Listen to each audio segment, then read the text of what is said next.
Good morning, everyone. Jill here with North Texas Vegetable Gardening, canning recipes, a little bit of everything, and I'm starting my baking early today. Today is mine and my husband's anniversary, and tonight is supposed to be the Star of David or the Bethlehem Star. We're very excited to see that tonight. So we're going to have a rib roast, and I'm going to make a blueberry cobbler. Cobblers are not just for summer. This would be a great treat for any holiday that you and your family celebrate, and it's super easy. It takes about, 50 minutes to make, and 45 minutes of that is in the oven. Let me show you what we do. Okay, this is a super easy recipe. Guys, I'm gonna put my whole stick of butter, and I'll go over the recipe here in just a second. So you know you need a whole stick of butter, and we're putting it in a 12.5 by 8 3/4 inch baking dish, and I'm going to go ahead and put this in the oven and let it melt. I have my oven set at 350 degrees. The rest of the recipe calls, guys, for a cup of flour, a cup of milk, a cup of sugar, 1 can of 21-ounce blueberry pie filling, 2 teaspoons of baking powder, not baking soda, and 1 teaspoon of salt, and that is it. Let's get started mixing all of our dry goods in my mixing pot along with the milk. We're going to leave the blueberry pie filling out for now. So let's go ahead and put our sugar in here, our flour, our milk, 2 teaspoons of baking powder, and 1 teaspoon of salt. And we're going to mix this up while that butter is melting in that baking dish. Let's lock this baby down, and we're just going to mix it up.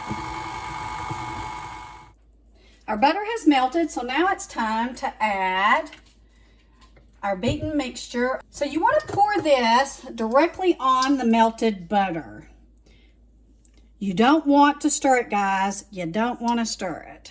A lot of people want to, but you can't stir it.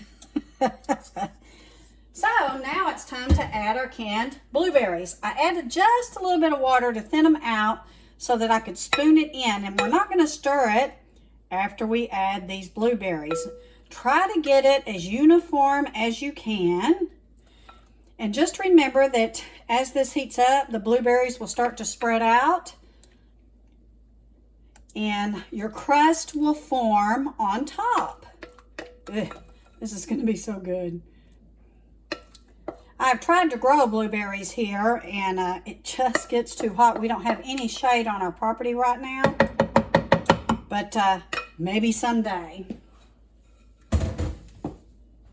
So as you can see, it's spread all out in my pan. So now I'm going to put it in the oven, and I'm going to cook it at about 35 minutes and check it. It is on 350. The reason why I say that is because I have a convection oven, and sometimes it heats it up a little bit hotter.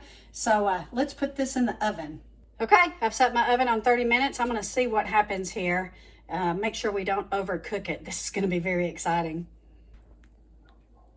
Okay, guys, it's finished up, and you can see just how delicious this looks. Blueberry cobbler. Man, there ain't nothing like it. Very good, guys. So grab you a cup of coffee or a scoop of ice cream and enjoy this delicious blueberry cobbler. I can't tell you how good it is, and the batter mix is terrific. You can do the blueberry, you can do the cherries, you can do the peach cobbler, which I did a video on, and it turns out fantastic every time. It's almost a no-fail recipe. So a lot of you have gone in and commented on my peach cobbler about adding nutmeg and adding vanilla. So I want you to go and leave some comments on what you think about this blueberry cobbler and what you think we can add to make it that much more better. We appreciate each and every one of you. Merry Christmas, Happy New Year. Have a blessed day, a blessed week, because I am off all week. So anyway, thank you for watching. We appreciate each and every one of you guys. Hit that subscribe button. We have a lot more good videos, good cooking videos, and gardening videos, guys. If you want to learn how to be self-sustainable, you want to hit that subscribe button. Take care, God bless, and have a wonderful week.